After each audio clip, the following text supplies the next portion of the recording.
今天朋友家里面杀猪，我去他家里弄了一块五花肉，这么一块不要钱的。五花肉切片，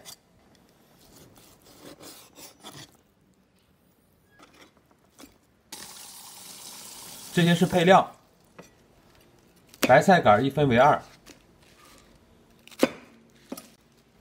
叶子则切成小块，青红2荆条切成小圈圈。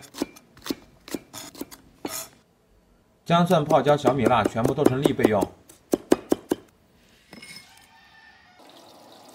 热油倒入五花肉片煸炒，稍微加入一点清水，再把五花肉慢慢的煸炒出多余油分。肉片变得比较焦的时候，加入一点豆豉，2勺红剁椒。炒香后倒入姜蒜、泡椒粒。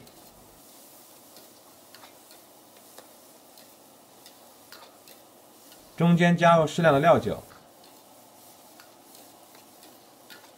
再加入1坨蚝油，一点生抽，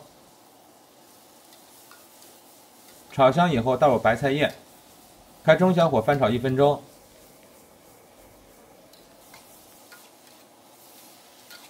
1分钟以后，全部倒入砂锅里，提前用白菜杆垫底，接着加入适量的清水，再加入胡椒粉和盐。 13香，盖上盖子焖煮5分钟。